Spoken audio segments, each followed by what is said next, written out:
Pakistan international airlines flight 268 Karachi से उड़ान भरकर अब नेपाल के त्रिभुवन एयरपोर्ट के करीब पहुंच चुकी है। विमान घने बादलों के बीच उड़ रहा है और नीचे नेपाल के खतरनाक पहाड़ छिपे हुए हैं। कॉकपिट में सब कुछ सामान्य दिख रहा है, लेकिन तभी विमान तय ऊंचाई से नीचे उतरने लगता है।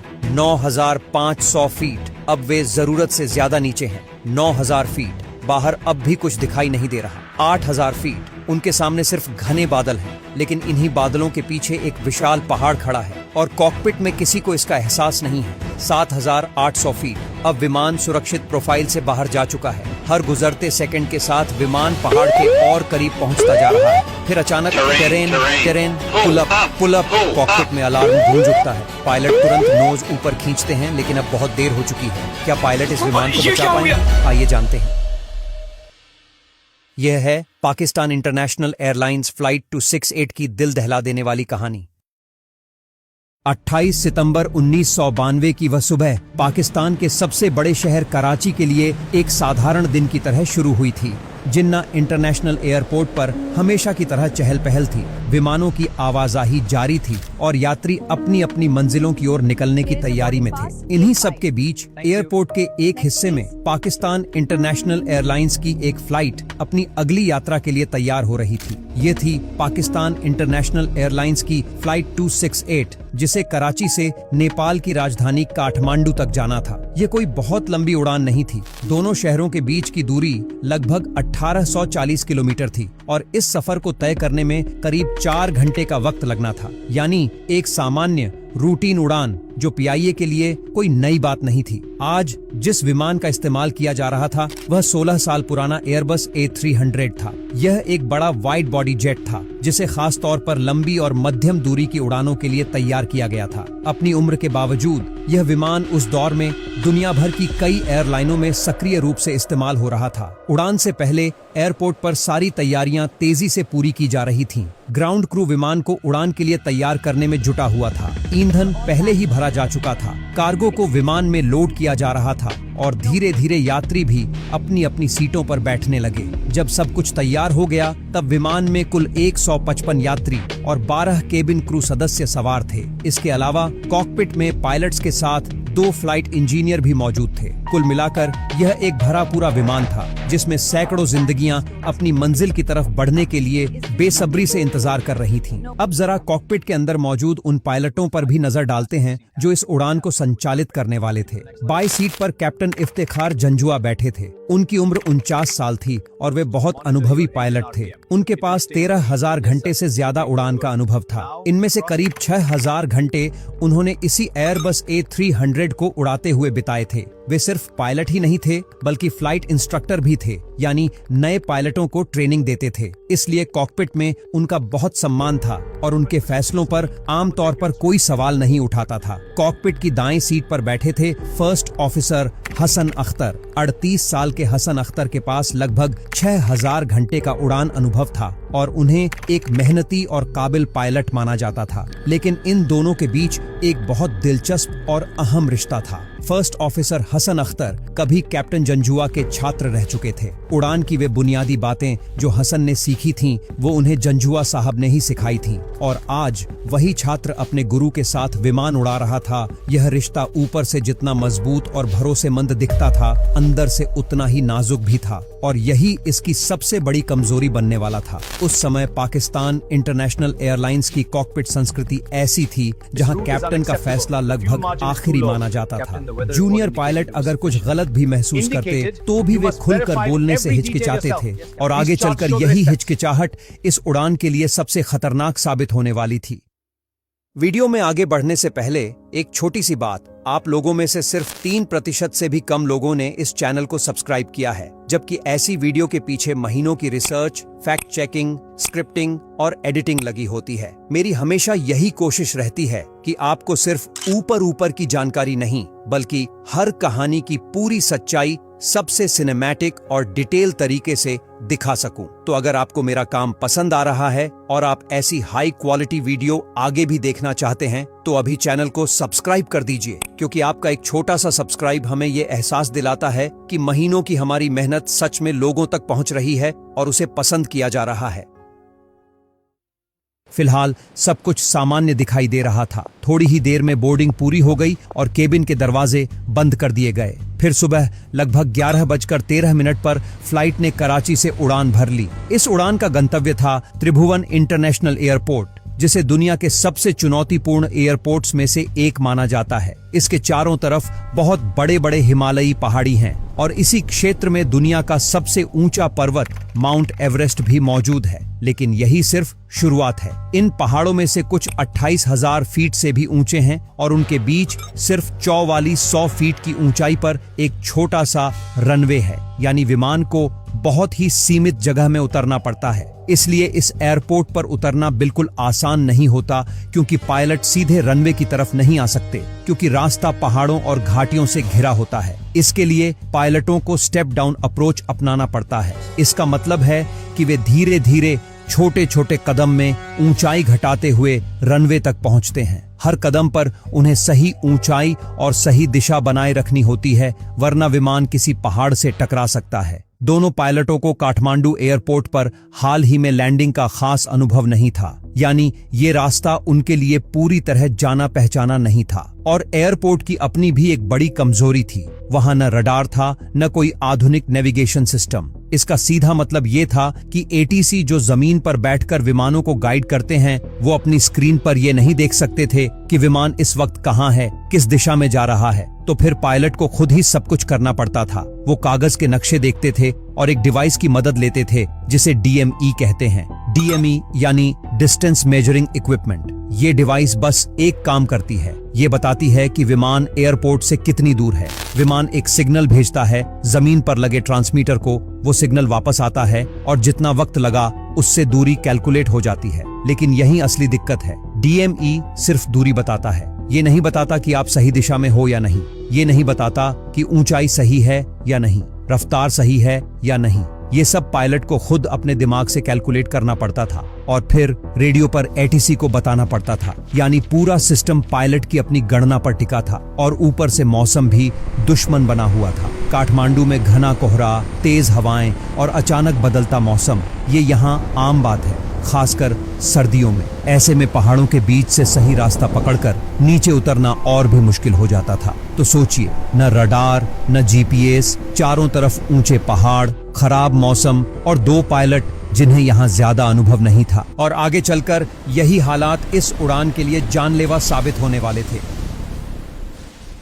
जैसे जैसे विमान काठमांडू के करीब पहुंचा, आसमान का मिजाज बदलने लगा। ऊपर घने और ऊंचे बादलों की मोटी मोटी परतें जमा हो चुकी थी। नीचे की पूरी जमीन उन बादलों के पीछे छुप चुकी थी। विजिबिलिटी लगभग शून्य थी। क्रू को पहले ही चेतावनी मिल चुकी थी कि इलाके में बादल बेहद घने हैं, लेकिन यह उड़ान रुकने वाली नहीं थी। करीब 3 घंटे की उड़ान के बाद दोपहर करीब 2 बजे क्रू ने काठमांडू के एयर ट्रैफिक कंट्रोल से संपर्क किया। Pakistan 268, report 30 kilometers, wind 180 degrees, expect Sierra approach. Roger, call you at 30 kilometers, expecting Sierra approach. Sierra approach, Commander. ATC ने क्रू को निर्देश दिया कि वो सियरा अप्रोच से काठमांडू में उतरे। अब यह सियरा अप्रोच है क्या, यह समझना बहुत जरूरी है। काठमांडू एयरपोर्ट के दक्षिण दिशा में महाभारत पर्वत श्रृंखला है, यानी बड़े बड़े घने और बेहद ऊंचे पहाड़ों की एक लंबी कतार। सियरा अप्रोच इन्हीं पहाड़ों के ऊपर से होकर गुजरती है, और क्योंकि नीचे पहाड़ हैं, विमान को एकदम सीधे नीचे नहीं लाया जा सकता। यहाँ एक खास तरीका अपनाना पड़ता है जिसे स्टेप डाउन अप्रोच कहते हैं। इसका मतलब होता है सीढ़ी दर सीढ़ी नीचे उतरना, बिल्कुल वैसे जैसे आप एक ऊंची इमारत की सीढ़ियां उतरते हो, एक एक पायदान धीरे धीरे। इस अप्रोच में हर तय दूरी पर एक तय ऊंचाई होती है जिसे पायलट को बिल्कुल सटीक बनाए रखना होता है। एयरपोर्ट से 41 मील दूर रोमियो नाम का एक रिपोर्टिंग पॉइंट है। यहाँ विमान की ऊंचाई 15,000 फीट होनी चाहिए। इसके बाद 16 मील पर 11,500 फीट, 13 मील पर 10,500 फीट, 10 मील पर 9,000 फीट और 8 मील पर 8200 फीट। इसके बाद विमान रनवे के साथ सीधा अलाइन होकर सुरक्षित लैंडिंग करता है। यह सीढ़ियां सिर्फ एक रास्ता नहीं है, यह जिंदगी और मौत के बीच की दीवार है। इन तय ऊंचाइयों से एक भी फीट नीचे जाने का मतलब है पहाड़ों से टकराने का सीधा खतरा। और कुछ ही देर बाद फ्लाइट 268 इस सीमा के बहुत करीब पहुंचने वाली थी। कुछ देर बाद कॉकपिट ने रिपोर्ट दी। अब विमान धीरे धीरे उसी स्टेप डाउन अप्रोच के मुताबिक नीचे उतरना शुरू कर चुका था। ऊपर से बादल इतने घने थे कि नीचे जमीन का एक छोटा टुकड़ा भी दिखाई नहीं दे रहा था। इसका मतलब यह था कि पायलट्स पूरी तरह अपने इंस्ट्रूमेंट्स और अप्रोच चार्ट पर निर्भर थे, अपनी आंखों पर बिल्कुल नहीं। उतरते वक्त सामने तूफानी बादल दिखे। पायलट्स ने एटीसी से थोड़ा रास्ता बदलने की अनुमति मांगी ताकि वो उन बादलों से बच सके। काठमांडू, पाकिस्तान 268, हमें साफ रास्ते के लिए 18 से 28 किलोमीटर तक ट्रैक बदलना होगा। Roger, 19 to 28 kilometers right of track copies. ATC ने मंजूरी दे दी। जब विमान 16 डीएमआई पर था, यानी एयरपोर्ट से करीब 16 मील दूर, उसी समय एक बेहद अहम और खतरनाक गलती हुई जिसने आगे की पूरी स्थिति को बिगाड़ दिया। फर्स्ट ऑफिसर अख्तर ने एटीसी को रिपोर्ट दी कि वे 11,500 फीट तक नीचे उतर रहे हैं, जिससे ऐसा लग रहा था कि सब कुछ तय प्रक्रिया के अनुसार चल रहा है, लेकिन असलियत इससे बिल्कुल अलग थी। उस समय विमान पहले ही 10,500 फीट तक नीचे आ चुका था, यानी जो ऊंचाई 13 मील के पॉइंट पर होनी चाहिए थी, उसे उन्होंने 16 मील पर ही हासिल कर लिया था। सीधे शब्दों में कहें तो स्टेप डाउन अप्रोच का पूरा क्रम एक स्टेप आगे खिसक गया था। पायलट ने दूसरे स्टेप को ही पहला मान लिया। सुनने में यह एक छोटी सी कंफ्यूजन लग सकती है, लेकिन पहाड़ों से घिरे इस इलाके में यही छोटी गलती कुछ ही मिनटों में जानलेवा बनने वाली थी। और ये क्या हो गया? अब विमान लगातार तय ऊंचाई से लगभग 1000 फीट नीचे उड़ रहा था, जहां उसे होना चाहिए था। असली खतरा यह था कि कॉकपिट में बैठे पायलटों को इसका अंदाजा ही नहीं था। 13 मील की दूरी पर जहां विमान को लगभग 10,500 फीट पर होना चाहिए था, वह सिर्फ 9500 फीट पर था। फिर जब दूरी 10 मील रह गई तो ऊंचाई और घटकर 8200 फीट रह गई, जबकि यह ऊंचाई असल में 8 मील वाले पॉइंट के लिए तय थी। यानी हर अगले स्टेप पर विमान जरूरत से ज्यादा नीचे उतरता जा रहा था और हर गुजरते सेकंड के साथ नीचे मौजूद पहाड़ों से उसकी सुरक्षित दूरी कम होती जा रही थी। कॉकपिट में पायलटों को यह एहसास नहीं था कि विमान धीरे धीरे एक खतरनाक स्थिति में पहुंच रहा है, और एटीसी को भी हालात की असली गंभीरता समझ नहीं आ रही थी। इसी दौरान कॉकपिट का माहौल बिल्कुल सामान्य था। कॉकपिट वॉइस रिकॉर्डर के अनुसार दोनों पायलट शांत लहजे में बातचीत कर रहे थे। लैंडिंग गियर नीचे करने की तैयारी चल रही थी और चेकलिस्ट पूरी की जा रही थी। उन्हें पूरा विश्वास था कि सब कुछ सही है और कुछ ही मिनटों में विमान सुरक्षित लैंड कर जाएगा। मनोविज्ञान में इसे कंफर्मेशन बायस कहा जाता है। जब दिमाग मान लेता है कि सब ठीक है, तो इंसान वही संकेत देखता है जो उस विश्वास को सही साबित करें, और संभावित खतरे अक्सर अनदेखे रह जाते हैं। उस समय विमान घने बादलों के अंदर उड़ रहा था। बाहर खिड़कियों से सिर्फ सफेद धुंध दिखाई दे रही थी और नीचे के पहाड़ पूरी तरह छिपे हुए थे। पायलट पूरी तरह अपने इंस्ट्रूमेंट्स और अप्रोच चार्ट पर निर्भर थे, लेकिन तभी एटीसी को 10 मील की दूरी रिपोर्ट करने के कुछ ही सेकंड बाद अचानक कॉकपिट में एक तेज चेतावनी गूंज उठी। Terrain, pull up. ये ग्राउंड प्रॉक्सिमिटी वार्निंग सिस्टम की चेतावनी थी, जो तब अलार्म देता है जब विमान जमीन या किसी पहाड़ के खतरनाक रूप से करीब पहुंच जाता है। अब यह सिस्टम पायलटों को बता रहा था कि नीचे कुछ बहुत करीब है। कुछ ही पल पहले तक शांत दिख रहा कॉकपिट अचानक तनाव से भर गया। कैप्टन इफ्तेखार जंजुआ चौंक गए, क्योंकि उनके हिसाब से विमान सुरक्षित ऊंचाई पर होना चाहिए था और नीचे कम से कम लगभग 1000 फीट की खाली जगह होनी चाहिए थी। लेकिन जीपीडब्ल्यूएस बिना वजह चेतावनी नहीं देता। कुछ ही क्षणों में पायलटों को एहसास हो गया कि स्थिति गंभीर हो सकती है। कैप्टन ने तुरंत फैसला लिया। थ्रॉटल पूरी ताकत से आगे धकेले गए, इंजन की शक्ति बढ़ाई गई और विमान को ऊपर चढ़ाने के लिए मैक्सिमम क्लाइंब की कोशिश शुरू कर दी गई। लेकिन एक जेट विमान तुरंत ऊपर नहीं उठता। इतनी तेज रफ्तार पर, इतनी कम ऊंचाई पर और पहाड़ी इलाके में उड़ते हुए विमान को ऊपर उठाने के लिए कुछ महत्वपूर्ण सेकंड चाहिए होते हैं। दुर्भाग्य से यही वे सेकंड थे